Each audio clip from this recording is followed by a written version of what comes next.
Hi, Khosh Ahmadi. My name is Sudi Faroknia, and I will be moderating today's panel discussion. It is my privilege to introduce our next distinguished speakers.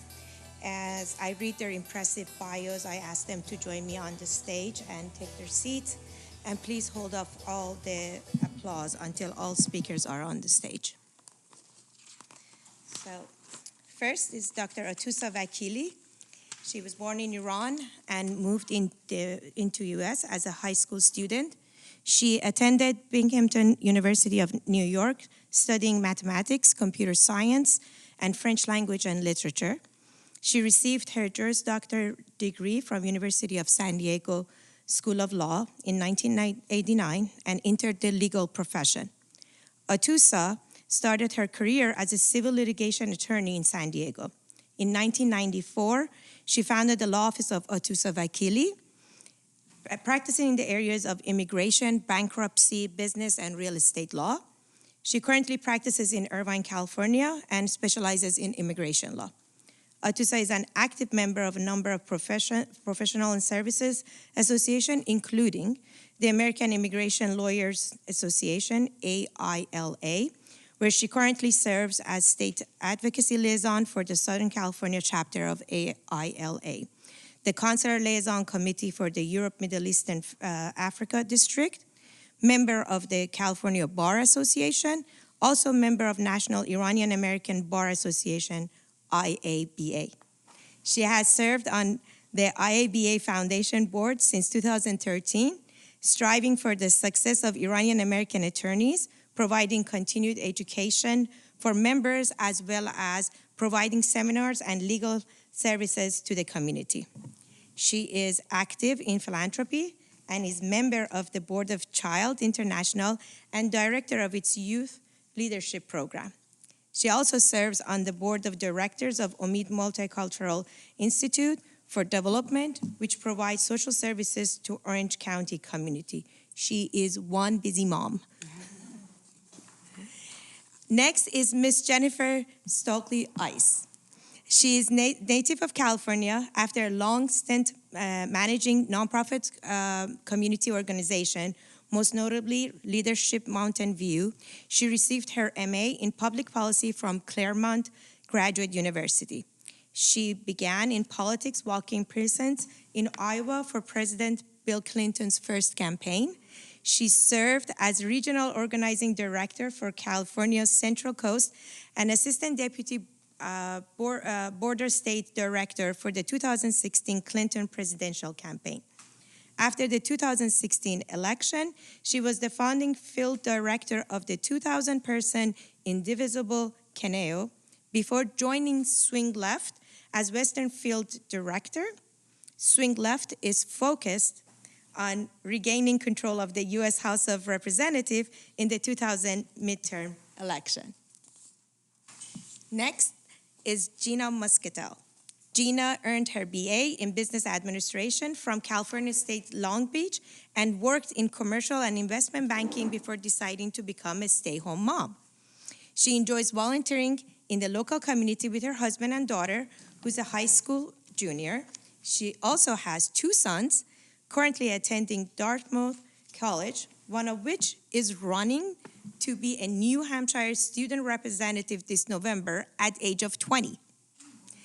It wasn't until the 2012 re-election campaign of President Obama that she decided to dive into politics.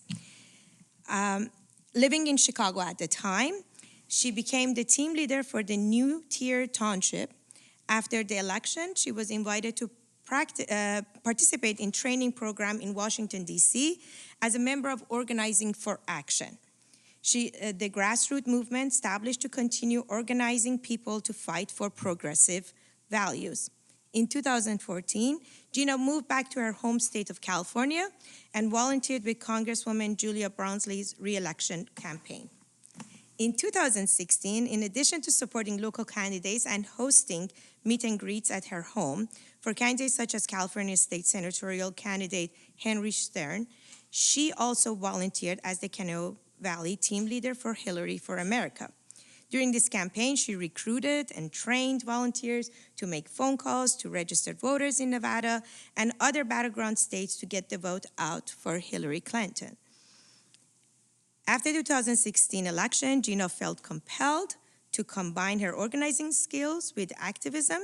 She co-founded the Indivisible Kineo, a chapter of the National Indivisible Project established to cultivate and lift up grassroots movements of local groups to defeat Donald Trump's agenda, that was a bad, oops. Elect progressive leaders and realize bold progressive policies. In addition to her political work, Gina is a peer coordinator for CASA Ventura County, a nonprofit organization that advocates for foster youth. Please give them a round of applause.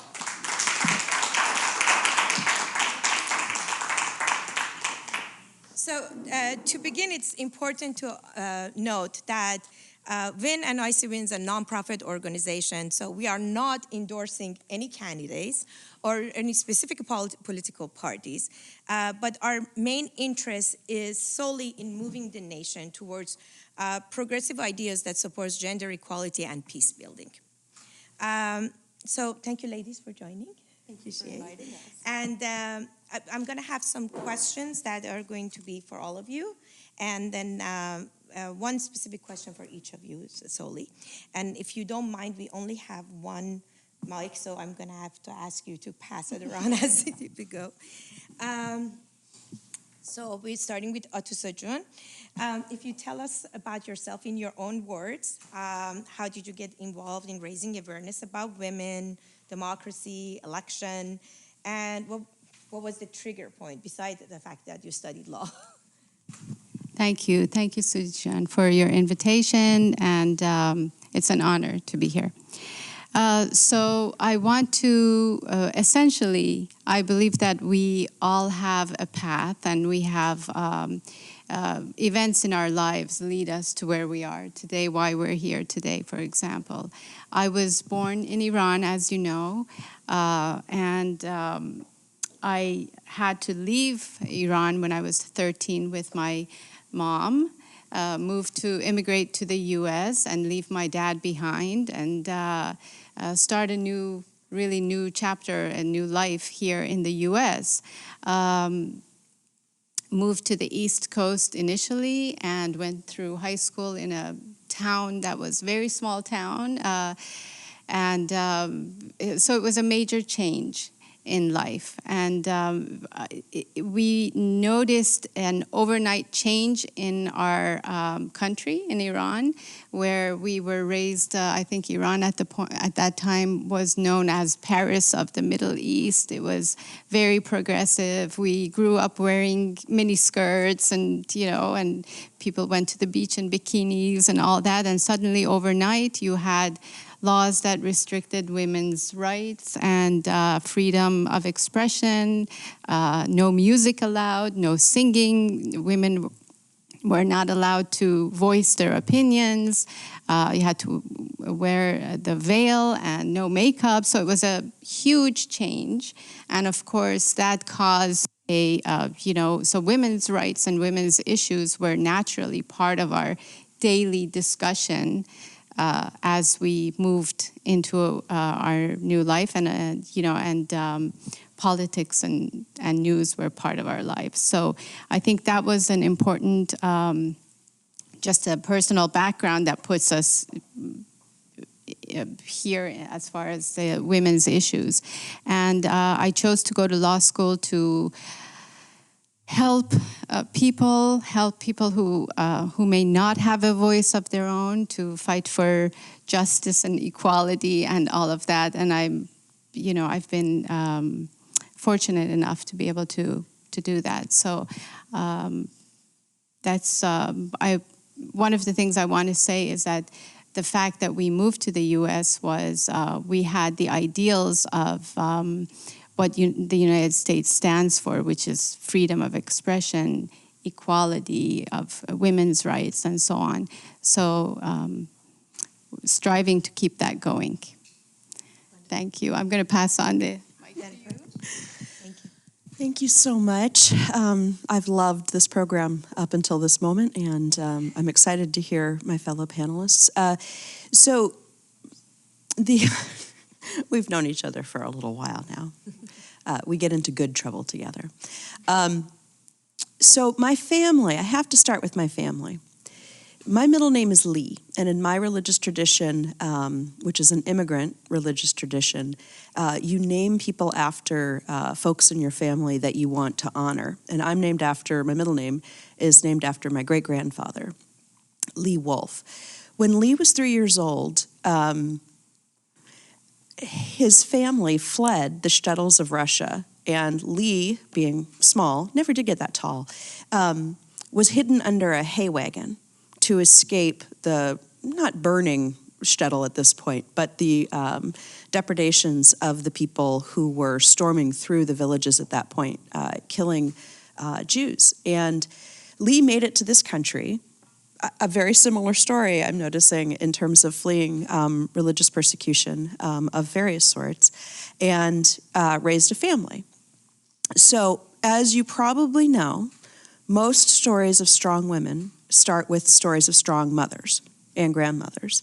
And I loved the story of the Tennessee delegate with the 19th Amendment getting the what for from his grandmother, because that sounds very familiar. And when I was small, my mother made sure that our understanding of who we were in this culture was not to take for granted our rights, our belief systems, but to defend that, to be sensitive to that, to defend everybody's belief systems, everybody's right to worship and to speak as they chose. So what you get out of that is a 5-year-old Jennifer in kindergarten refusing to say the entire Pledge of Allegiance because they added during the McCarthy communist witch hunts of the 1950s the phrase "under God" as a way of differentiating in theory, between communists who didn't believe in God and God-fearing Americans, which is a false dichotomy. And little Jennifer was very offended by this because not everyone believed in God, not everyone believed the same God, and it wasn't fair. So a 45-year protest began, and to this day, I still won't say it.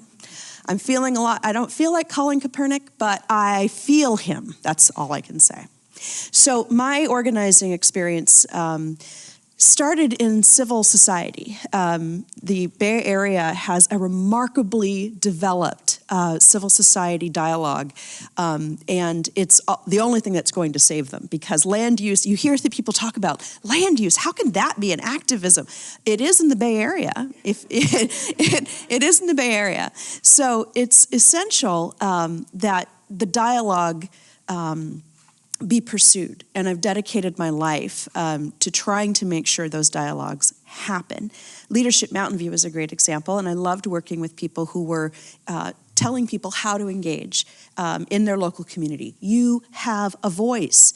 If you want the pothole fixed on your street, you call the city, and teaching them how to be empowered citizens.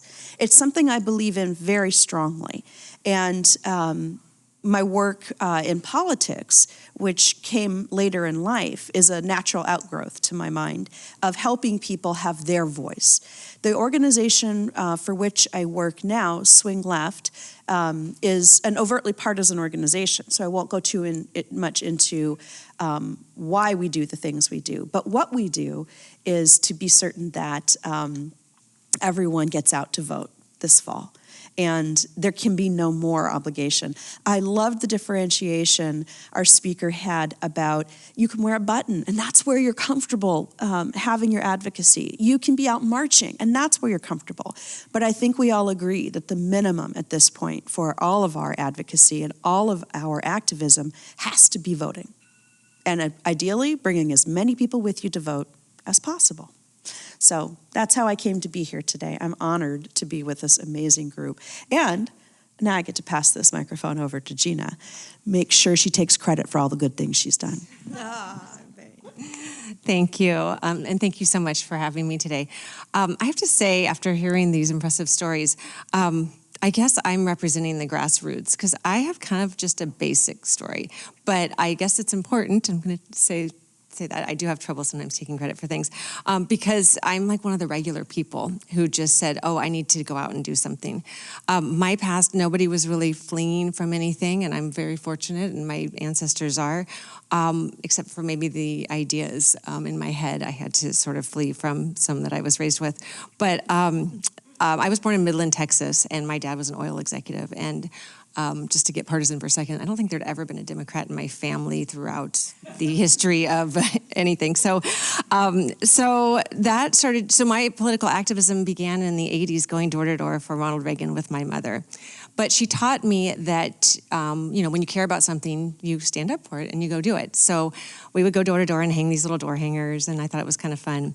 One thing that stands out, though, is at the same time as my mom being a really proud, strong conservative, she used to wear a gold necklace that said ERA on it.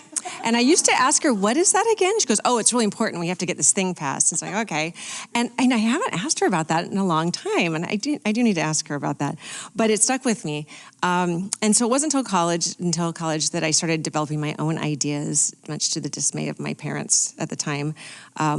And I started realizing that I was going down a different path. I decided to get involved with the Obama campaign in 2012 because I happened to live in Chicago, and it was very easy and exciting to do that. And I had some time. We had moved there with my young kids, and I was uprooted and said, okay, what am I going to do here? But before that, we watched the election results in 2008 when Obama was elected, and my 3 kids, who were like 7, 10, and 11 at the time, were really excited about it and saying, he's becoming president tonight. Can we go there and see that? And I said, well, you can't go there tonight, and he's not really becoming president tonight. That's happening in January. And they said, oh, we should go do that. And so we flew from LA and went and checked that out. And they were so excited, I decided I should get involved. So since then, it's just taken off, and I've become more involved with local elections and things like that because I care. And once you start doing it, you realize how good it feels, and maybe you take a little bit of credit for it. So thanks. Well, such an impressive intro. Thank you so much.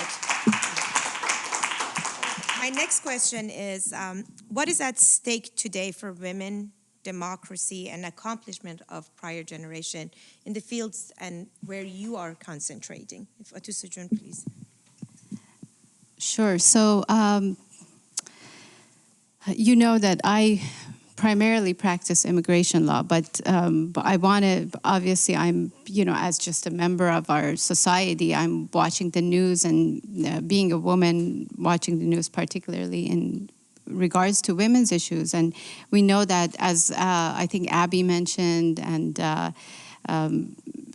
the speakers to mention, that this is right now our women's rights, and in all through the whole spectrum are under threat. And we have the Supreme Court justices who are changing, and they've already have mentioned that they're looking at overturning Roe versus Wade. And so all the wonderful progress that has been made to date is under threat. So I think it's important that we stay involved and definitely get out and vote and voice our opinions and our rights. I also think that when we have, from the highest levels of the government, when there's statements putting women down and only valuing them because of their physical attributes, it's really degrading to women, and it will affect the whole cultural atmosphere. I think that it affects how, I was thinking about employment, for example, when you have an employment situation and there's 2 people there's a woman and a man who have the same qualifications. I mean, it's a cultural issue, and who is going to be selected? Is it because the woman may become pregnant later? Is that going to be a consideration? Equal pay, issues and so on. So I think we have our work. There has been tremendous achievement in the U.S., but our work is cut out for us, and we have to maintain our activity. I also thought that I read these statistics that I thought were so interesting, that women in America represent about 51% of our population, whereas in Congress we have about 20% representation of women. White men in America represent about 31% of the population, whereas they represent 77% of Congress. So that's who is making decisions for us as far as all of the rights that affect women's rights. This being an aside, but millionaires are about 5% of the population of the US, and they are 51% of US Congress. So we really need to have the youth and the women activism going on and really trying to get into positions not only in Congress, but also governors and local representatives and so on. So that's where I think we need to see progress in. Yeah, that's about it. That's my thoughts. So, what's at stake for women in this election, and what's at stake for women's rights right now? Well, an unprecedented number of women are running for Congress this fall, something that I think we can directly attribute to the occupant of the White House. When you get a woman that mad, they're going to step up and they're going to take care of the problem. And so that's one positive piece, that we, by getting to the voting booths this fall, actually can impact that ratio that you were talking about. Here's another key. Healthcare is something controlled in the House. And you have to remember, I don't know if it was William Carlos Williams, but many people, wise people, have said, when you have a hammer, everything looks like a nail. So for me, working on congressional races, what's important in Congress is my laser focus. Healthcare, gun control, which affects women disproportionately. Far more women are killed by guns than men. So in domestic violence, we are victims of a completely unregulated gun culture. California is wonderful that way, but the rest of the country does need to lead where California needs to follow where California is leading. Tax reform, economic inequality affects women, and until we actually have a Congress that is going to rein in the 1% and their depredations on the middle class, we continue to put women in increasingly vulnerable economic situations. And let's talk about immigration reform for a moment and how that affects women. We've spent some time, I think everyone in this room has spent some time protesting in whatever way, whatever métier was appropriate for them. The treatment of immigrant families at the border to the U.S. And no tolerance family separation is incredibly dangerous for children.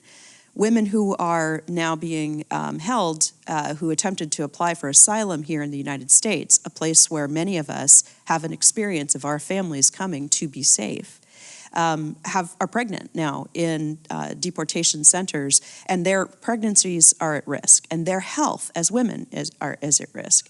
So the Congress is a key battleground for us to pay attention to the well-being and the advancement of women and their rights. It's where the excesses of conservative agenda can be reined in. That is the battleground we should be picking. Unfortunately, I can't speak to the Senate because, again, focal point, I know that I would sure love to see a Senate approval of a Supreme Court justice that was more supportive of women's reproductive rights and women's health in general than the person who's currently being floated for a confirmation hearing. So that's a few of the things that I see as key issues when we get to the fall, and why we should be going out to everybody we know, those networks, and getting them not just registered to vote, which is wonderful, not just getting them to vote. Don't just vote, volunteer. That's key. Okay, so Jenny pretty much touched on everything, I would say, because that's such a great, she's always got an all-encompassing list. I would say that engaging women, I mean, this year I've seen so many people, if you follow Emily's list, Swing Left Everywhere, you're just seeing so many women run. So encouraging women to stand up is really important right now. At stake, obviously the Supreme Court is on my mind right now, and I don't know if we can stop the appointment of Kavanaugh and just at least postpone that until we see what happens in November. But I'm going to hold out hope that we can, and if we all show up and we protest and we write letters to members of Congress and we do what we can to stop that, it's not going to hurt. So I do believe that everyone can try to affect that. And then just going back to the past of what people have fought for, and I've been feeling really guilty this last year, for a few years, but this year especially, thinking about when I was in college, how I graduated in '91 from college, and there's no way I ever would have said I was a feminist. There's no way, and I have trouble saying that, but you would have been just labeled as, I won't say it, the B word, but people would just say, why are you so angry? Why are you so mad? I don't think I knew one person who called herself a feminist. My daughter's got #feminist, she's got stickers. I mean, it's just at Urban Outfitters, you buy a mug with feminist on it. Now my sons say, oh, of course we're feminists, and that just was unheard of, and I think Gloria Steinem and all the people who were fighting, we all took that for granted because it was settled and done and put away. And obviously we realized that that is not the case, just like racism and all the other things that we thought, well, it's all better now. And I think that that's what's at stake for us to reset that. And so I hope that we can, all come together, vote, and like Jenny said, step up and do a little bit more to try to go back to those wonderful changes that they had made and get back to a little bit of sanity. Thank you. Very interesting you say that, Gina, because I mentioned earlier today that I don't know why it never dawned on me. I started my activism about 12 years ago with 1 million signature campaign, and it never dawned on me that the anniversary, today would have been the 12th anniversary of 1 million signature campaign, happens to be exactly the same day as the day that women in U.S. got their right to vote. And very initially, 12 years ago, when we had very young, educated, fearless girls that got together and young men who got together, and there was all this conversation about, are you a feminist? And there was always like, no. I was like, why not?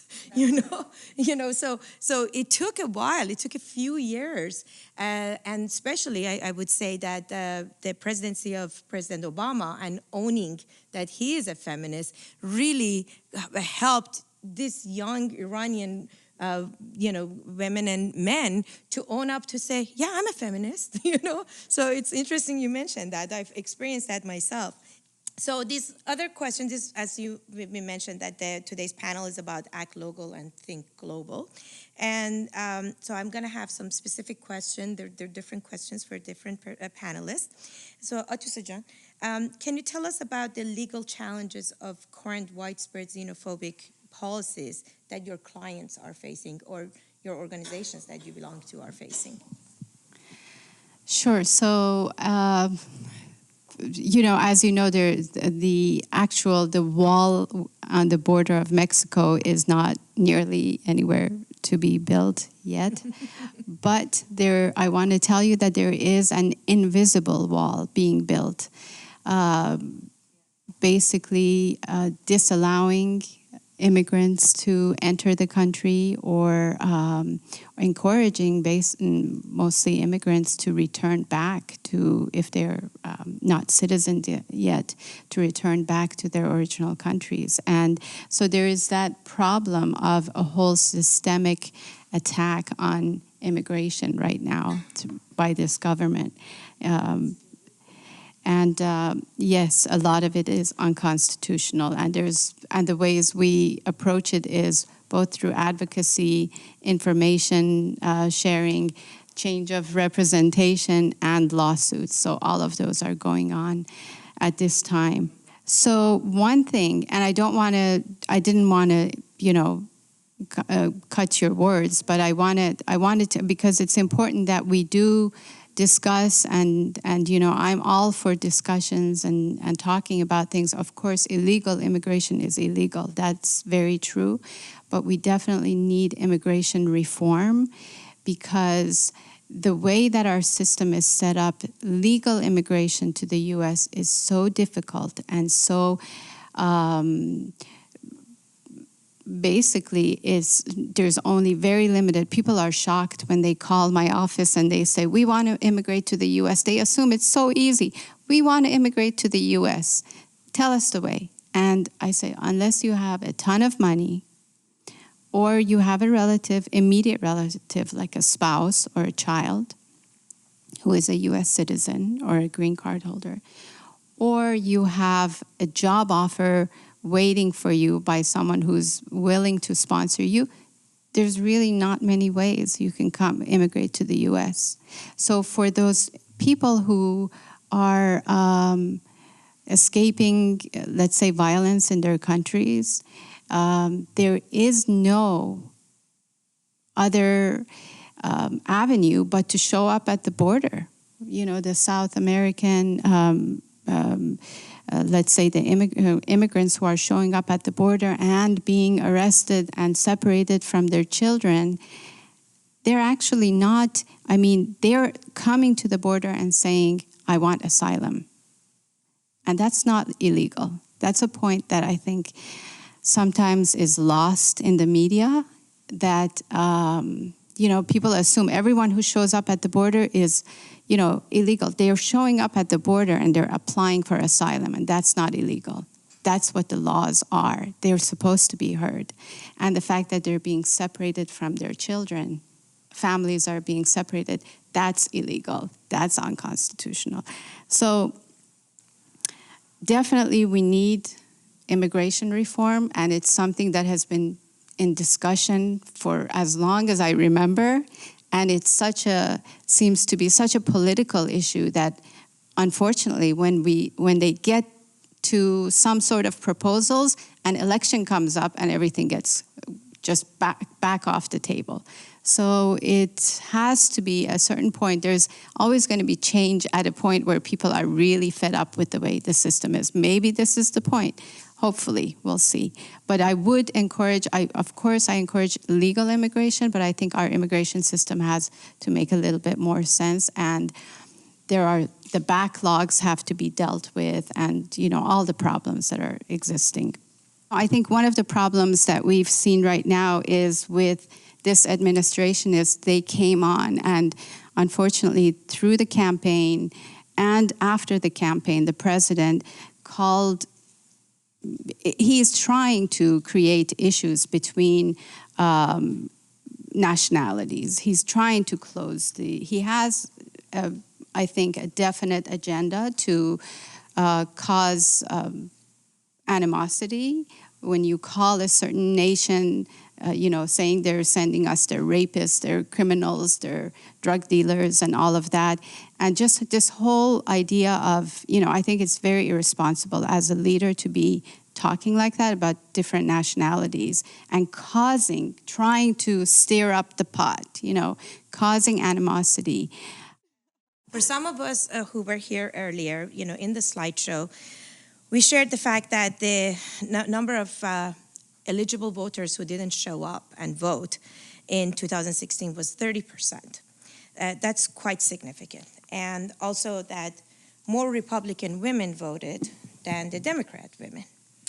And more white voters came to the polls. And large turnout of those who were under age of 30 could have really made a difference in the election. So those are facts, those are numbers.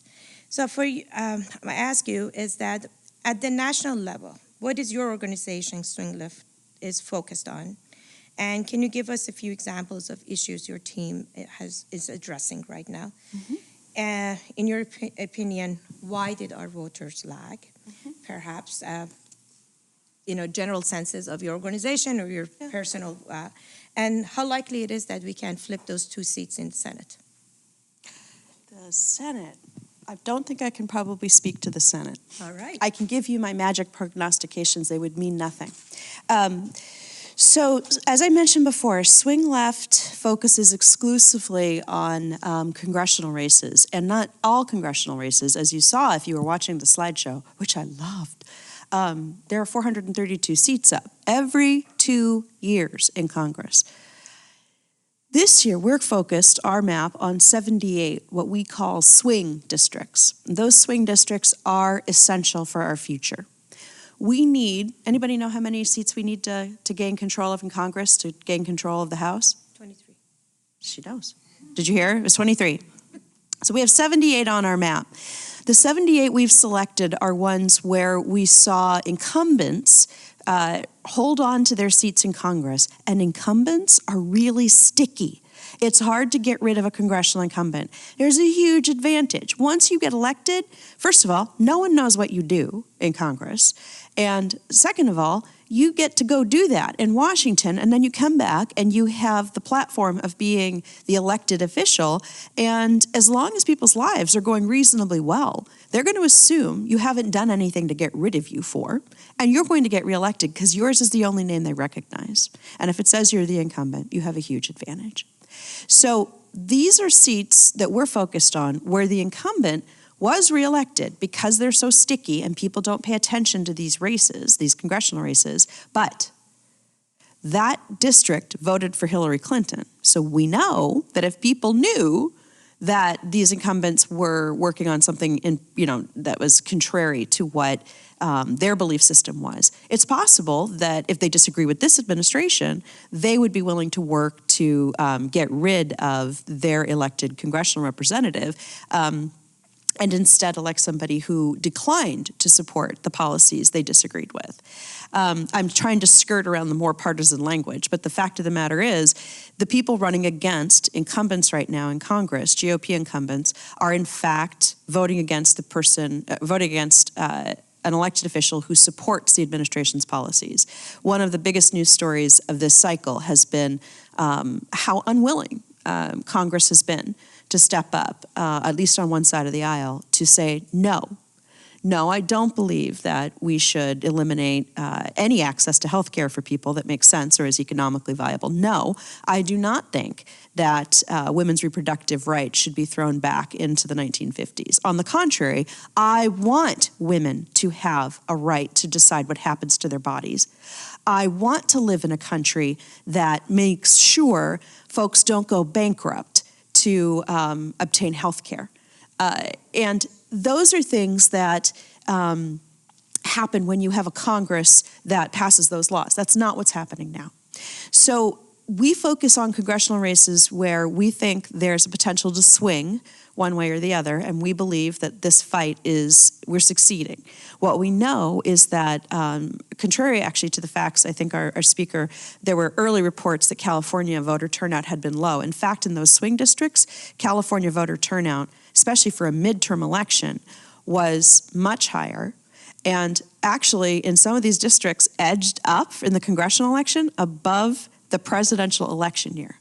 So let me explain really quickly to you why a midterm is something that people don't usually turn out for. And then I will speak briefly to what we do know about why the vote was so suppressed in 2016. So a midterm election traditionally doesn't have the excitement. In a presidential election year, you've got a president, you've got people running, you've got big names, you've got huge amounts of money. It's a national narrative. Everybody has an opinion. So you're going to show up for that the top of the ticket. It's very exciting to be arguing with your friends, Gore versus Bush, Clinton versus, I forget now who ran. Clinton versus that other guy who it's possible won the Electoral College. The key here, though, is that presidential elections actually get people out to the polls. But the thing about midterm elections is everyone stays home. No one understands what's at stake. Those races are less exciting. Whether or not you have a congressperson who does one thing or the other is a lot less interesting than a presidential, which hinges on charisma and a personality. So midterm elections are where we're focused right now. What we face right now is an historic midterm election. What we've watched is this blue wave you've heard about building. What that really means is that turnout is up, and in some cases it's up on both sides of the aisle, so no matter who it is you agree with, you're starting to see people get activated. What is interesting is that traditionally Democratic voters turn out in far lower numbers. They are less consistent voters. They've got jobs. We don't have Election Day as a national holiday the way so many countries do. If you are associated with a working class Democratic family, you have to find ways to take time off. If you're working 3 jobs, that stops being funny, how to get time off to actually vote. Voter suppression is an issue as well. If you don't have free access to being able to vote by mail, you've eliminated that avenue for that person to vote in a midterm election as well. So if it's a barrier to get to the polls, and it's not that exciting because you don't even know who really is running, then why would you vote in a midterm election?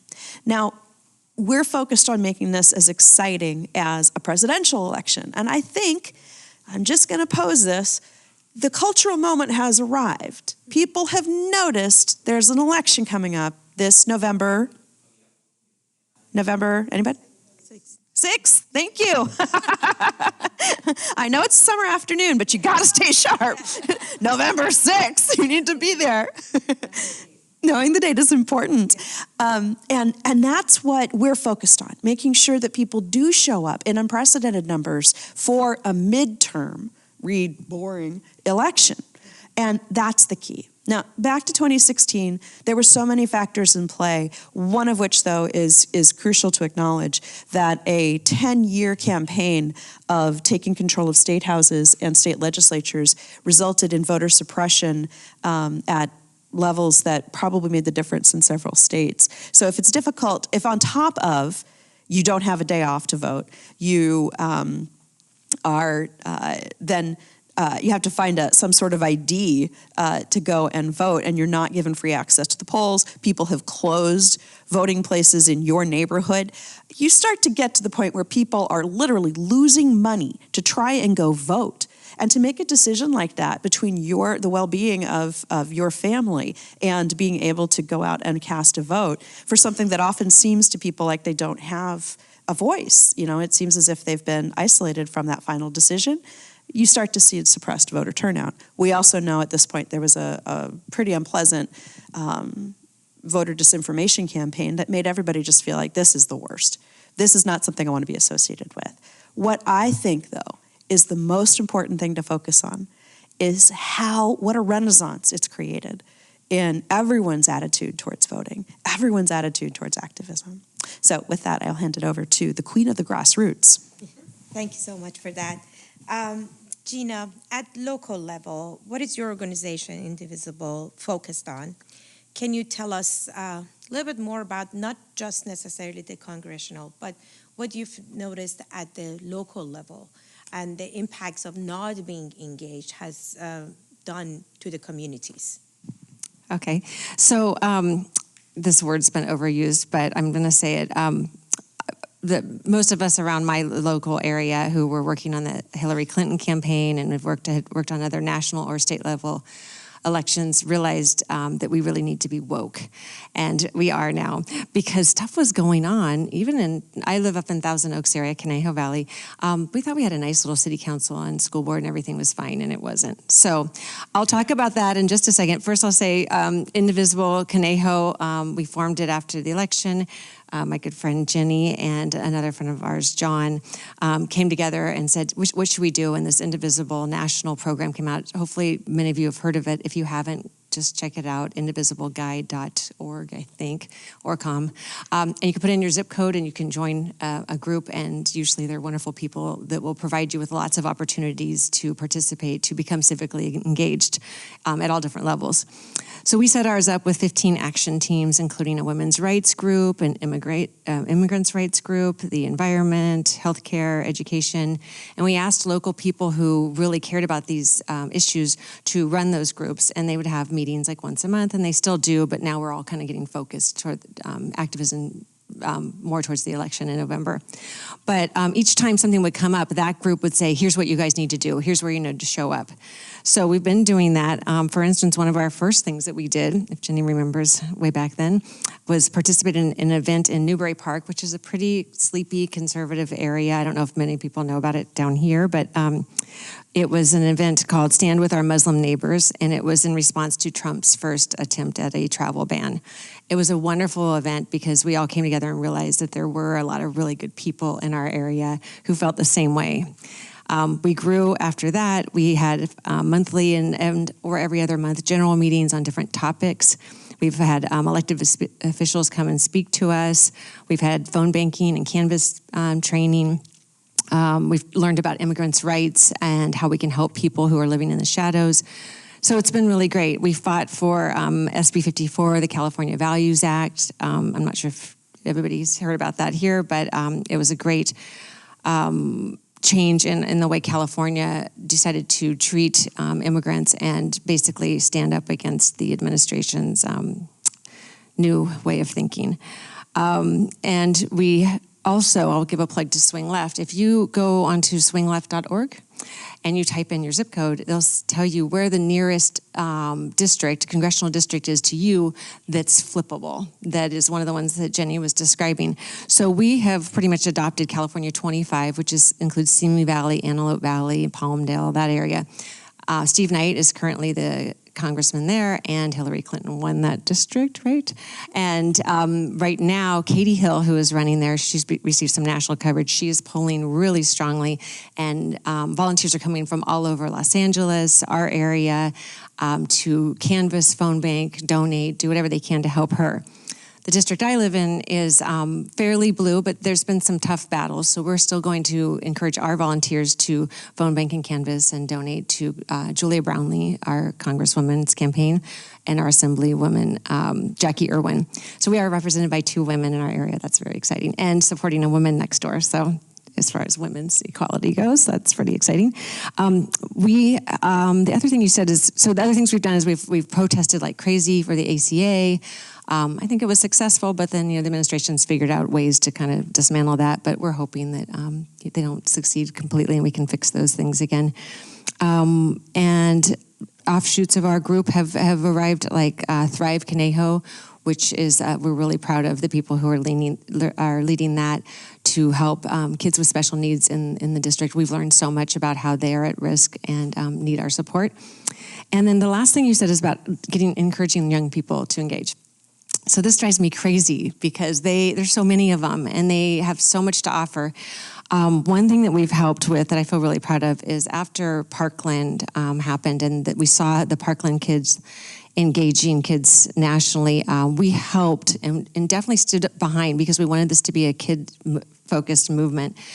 We helped all the high schools in our area come together, found them a space to meet, and they formed a group called Never Again SoCal, and they have shown up for marches, they have written letters to their members of Congress, and so we feel like getting them engaged and getting them more involved in the political process will really help. And they're also registering people to vote at their high schools now. So I think the main thing with youth voting is getting them to talk to each other. You can talk to kids all day long and you know that what they hear like the peanuts, wah, wah, wah, right? But when their friends are excited about it and it's cool, that's how you get it, I think, to work. So that's my So on that, if there is one sentence, one thing that you think everyone here should take away, and of course this is being filmed and it's going to be shared with a greater audience. So if you had your way of saying one thing that you wanted people to know and understand about their voice, their vote, what would that be?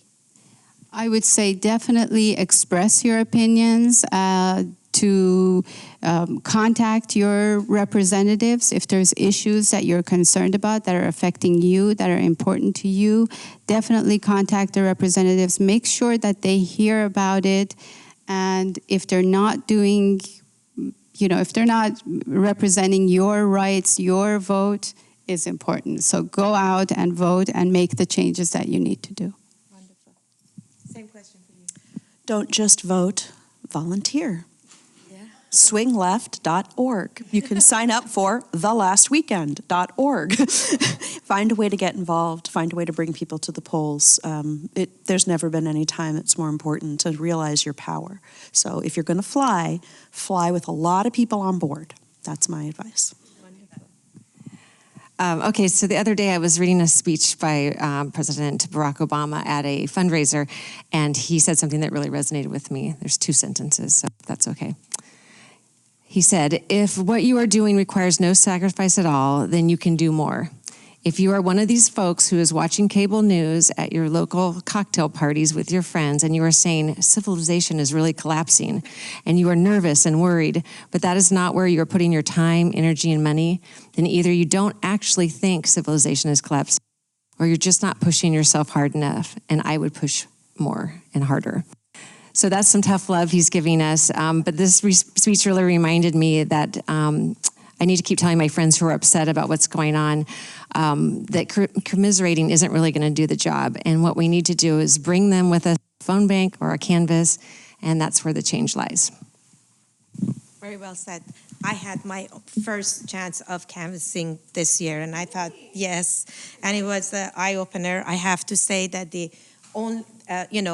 obviously the voter bank was not as up to date, so I was supposedly be going to the doors of Democrats and independents or undecided, and the only family that actually offered me if I would like to have a bottle of water was a Republican family that had moved into there. So I thought that was pretty interesting, that they received me well, and there was not like, a punch fight or whatever, and I also thought that it was very eye-opener because I would go to the doors of obviously immigrants, families, and they would ask me, can I vote? I mean, they didn't even know their rights, like at how far they could get engaged. Is it the same thing if I wanted to vote at city and state level as it is if I were to do it at nationally? Maybe they thought that maybe they could vote for certain things but not others, and it was like catch it all type of thing. So it's not important just to pay attention, as ladies mentioned, about our immediate elections right now. On this Tuesday, we have 2 more primaries in Arizona and Florida that they're very important, especially in Florida. The governor race is very important too. So call your friends in those districts, send them an email. Even giving $5 or $10 can make a difference of making a change, and having an impact. And, Tuesday, November 6th is very important. And with that, I'd like to ask everyone to give a round of applause to these ladies. And I really appreciate you being here. Thank you so much.